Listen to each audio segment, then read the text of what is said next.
Hello everyone, welcome to another Mailchimp tutorial video. In this tutorial video, I will show you how to download Mailchimp email as a PDF.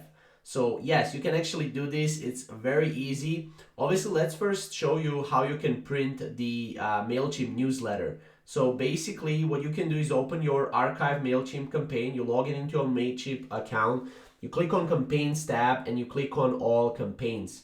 From there, you choose the campaign you want to print and click on it.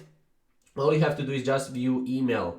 Now here you can click on past issues near the top of the screen. You will now see a list of your all sent campaigns, including the one you selected. Now before you move on onto the printing process, you need to turn on the archive bar off and remove the web page header and footer.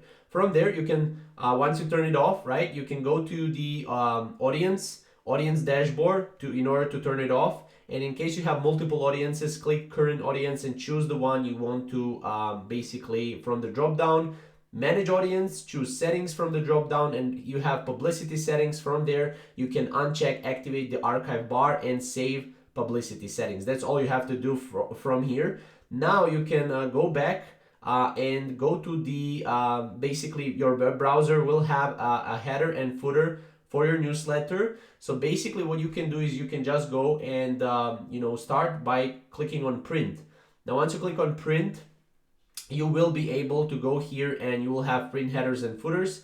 From there, all you have to do is just simply hit Control P or CMD P on your keyboard and hit enter to open the print option window. From there, you will basically have an option to also download this as a PDF as well, or you can just go and you can just start printing. That's how easy it is. Now also one additional thing is you can visit the page you want to save. You want to open the Chrome menu, click on the print option again, and you can change the print destination and choose to save as PDF. This is what I was talking about earlier. You can save the web page as a PDF, and the same way you can basically save the Mailchimp as a PDF, and you can also download and print it as well. So that's pretty much how to do it. If you have any questions or comments, comment down below and we'll see you in the next video.